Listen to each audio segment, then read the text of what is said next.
गोकुळाष्टमी म्हणजे श्रीकृष्ण जन्म आणि हाच तो सुंदर दिवस ज्या दिवशी विष्णूंचा अवतार या धर्तीवर प्रकट झाला.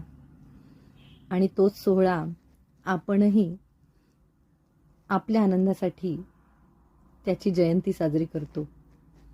तेव्हा आलेल्या बाळगोपाळांना त्यांच्या स्वागतासाठी त्यांना जे जे हवंय, दही, दूध, लोणी, तूप ह्या सगळ्या लाडक्या गोष्टी त्यांच्या ह्याची तयारी तर असायलाच हवी.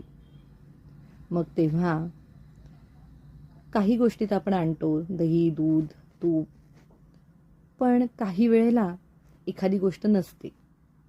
तेव्हा आपलं मनही थोडंसं खट्टू होतं की आज जरा बाळगोपाळांचा लाड कमी होतोय का. तसंच माझंही काहीसं झालं होतं. ताजं लोणी नव्हतं. मग मनात विचार आला की आपण बनवूयात. आणि मग असं थोडंसं तूप घेतलं, गाईचं तूप घ्यायचं आणि त्याच्यामध्ये एक बर्फाचे काही खडे टाकायचे आणि बर्फाचे खडे टाकून छान असं ते फेटून घ्यायचं.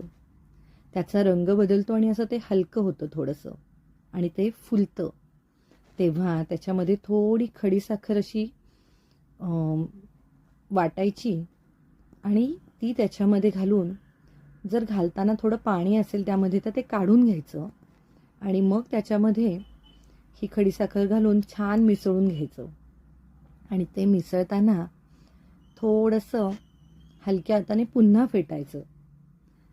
हे सगळं कळून झाल्यानंतर त्याच्यावर थोड्या केसराच्या काड्या घालायच्या आणि आपण ज्यामध्ये नैवेद्य दाखवणार आहोत त्यामध्ये हे लोणी असं काढून ठेवायचं.